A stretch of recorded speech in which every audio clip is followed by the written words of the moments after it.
Hey guys, SMZ here. We're back playing Dungeon Shadow Legends once again, and today I'm gonna dive into Phantom Shogun's Grove, this newest addition to the dungeon map. And I'm going to showcase a couple of teams that you can use, and I will also showcase my own team, which does it in a record 9 seconds. So watch till the end to find out what this team is, and I have a bit of a surprise with a new champion, Lamasu.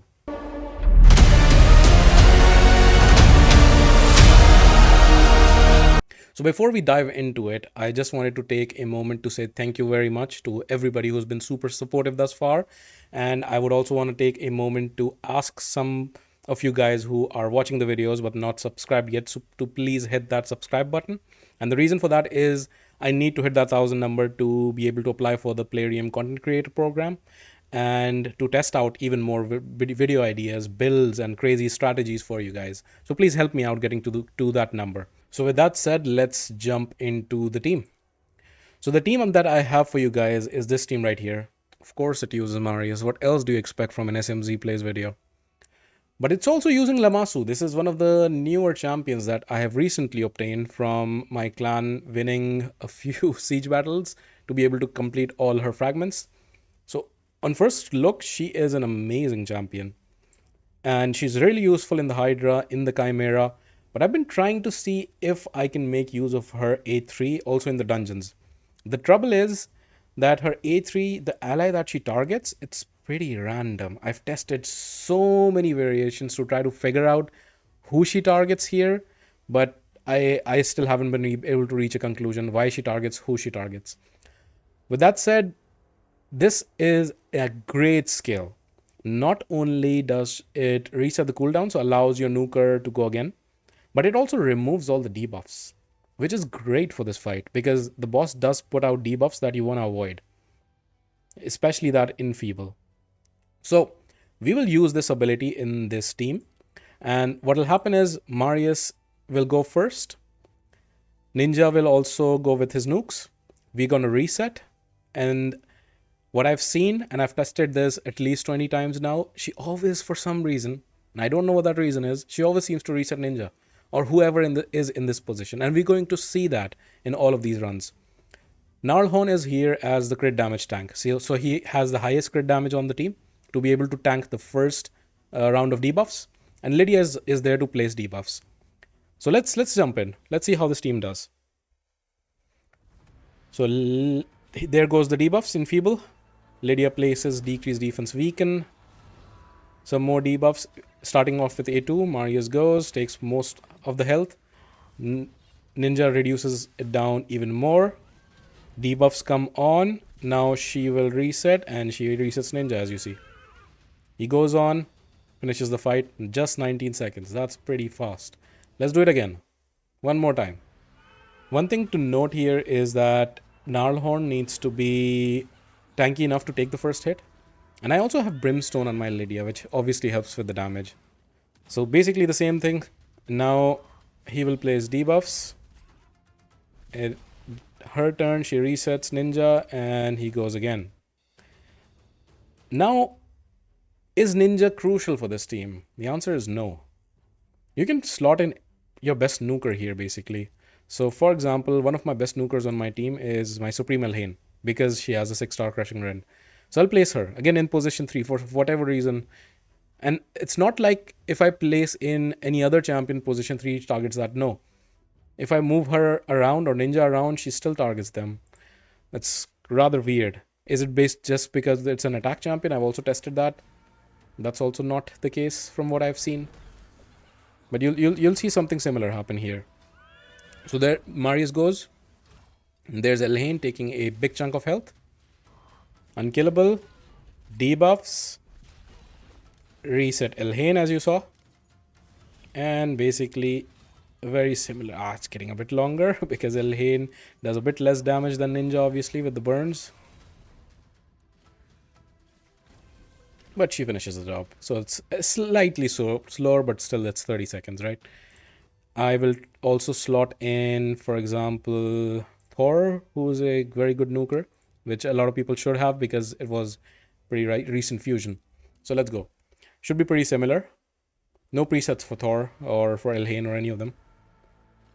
Same thing, decrease defense weaken, A2 decrease speed from Lamasu, Newt's hit, unkillable, Lydia takes a turn. The debuffs on us, resets Thor as you can see. Thor does a lot of damage. Again, he's not as good as Ninja, because Ninja just does more damage because of his burns. Okay, it's going a bit haywire, but we should still be able to finish the job. Because the unkillable is still up and Thor should finish it. Yeah, there he goes. So it does work. It works with a variety of nukers that I have tested out. And I've tested these teams multiple times before even filming this video. So this is the team. I'll get to the champion builds in a second, but I also wanted to showcase my own personal team. So my own personal team is this team right here. Now this team does it very quickly. I'm using 2 Newts. Newt, ideally I shouldn't be using because it's weak affinity, because he is magic. But Newts don't care. They hit thrice, so even if they weak hitting twice, it's still okay. I have Soul Reap on the second Newt. Why do I have Vizix, you ask? That's an interesting question with a very weird answer. And the answer is that she was a unused vault champion for me, and I was not using her anywhere, but I pulled a 6-star soul for her. And then I thought, what a waste of a 6-star soul. Then I remembered the 6-star soul does something cool.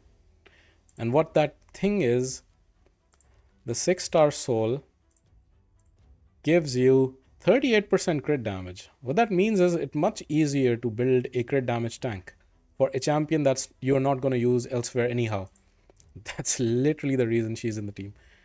Any of your legendaries who you got a soul, 6-star soul for, or actually 5 stars enough as well, because you get the crit damage on, actually 4 stars enough. You get the crit damage on 4-star. That you don't use anywhere else. You can use this 38% additional crit damage to build them into a crit damage tank. If you're using this kind of team which does not need the unkillable. So, with that said, let's jump into the run. Pretty fast. We'll start off Lydia because she's the crit damage tank, takes the hit. Ramantu places the debuffs. The decreased defense didn't even land, but I think we're still gonna be fine. It's not gonna go down to 9 seconds because of the decreased defense weak hit, but we will still win with the brimstone. I'll run it again to showcase that it is done in 9 seconds when the decreased defense from Ramantu is not resisted. And that's a 3% resist obviously, because my Ramantu has more than enough accuracy. There's the hit. Okay, for some reason it's going 10. Usually it's 9 seconds, as you can see. I want to get to 9. One more. I don't care. One more. I want to get to 9 seconds. Give me 9 seconds. I mean, it requires some things going. Again, 10 seconds. Okay, I don't know. It has 9 seconds. Maybe it's because I'm filming and somehow the GPU is not handling it. It's running it slower. But at 9 or 10, it's basically the same. So it's a pretty fast team. If you're looking to replicate this team, it's pretty cool. Now, I have a bonus team for you. And that bonus team is... it's crazy that this works. But here we are. Just these two. I will need one preset. Is that I want to make the A2 the opener. But that's everything I will need. So this team should not work.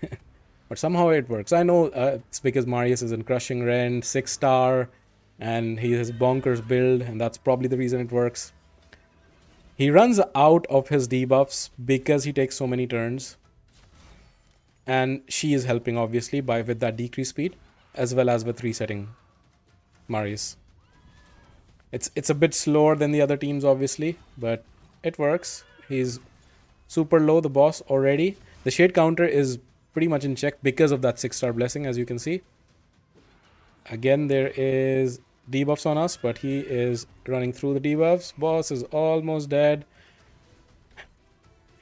Now, can this team be made better? Probably. I need to tweak the speeds and whatnot. There's one other thing that you immediately think when you think of this team. Can it be used to farm food? And the answer, unfortunately, is no. And the answer is no because I'll actually show you guys why the answer is no. Some of you might guess it already. I'll show you. And the answer is, drum rolls. Because okay, this time she kind of disproved my point, but I was going to say Lamasu's AI doesn't target Marius reliably, but for some reason she did target here. Okay, so she's basically trying to prove me wrong. But he also takes more damage because there are more allies. Okay, maybe I've been proving wrong. Maybe you can farm food here. No, I don't think you can, because the AI is not consistent. So very often I've tested this before. She resets food champions. So this was a bad example because in this case it actually did work and I was able to farm food, but I would not recommend this. This is not going to be reliable. She does not always reset Marius. She sometimes resets food champions. So, but that's the team. I hope that was fun to watch. Hopefully, one day we are able to understand how Lamasu's AI works, and then we can farm food on this stage, just like this run went. Let's look into the builds of the champions that I just showcased. Marius, same build, I showcase him every time. 9-piece Merciless, 6.4k defense, 382 crit damage, 355 accuracy, and 256 speed. He is wearing Cat's Case at level 12. Crushing Ren 6-star, and these are the masteries. Lamasu is in a very random build with Merciless and Reflex, which is actually a very good combination for any champion that you want to go again and again with their certain skills, because there's a chance to decrease the cooldown on Merciless as well as on Reflex. So she is rocking, the gear is also not fully rolled up, actually only one piece, but yeah, I think I rolled it up just before this video, some of the other gear.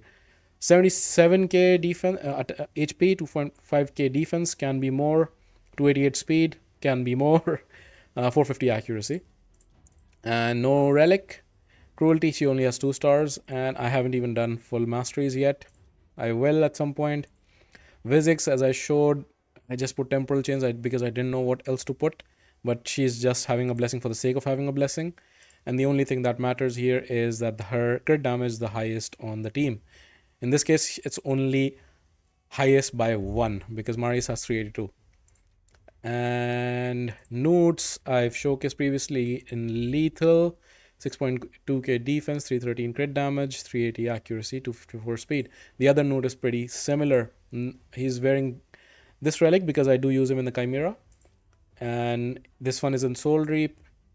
These are the masteries. The other Newt is in Phantom Touch for the Fire Knight. Lydia I recently changed to 9-piece Feral, which is actually really good for Lydia.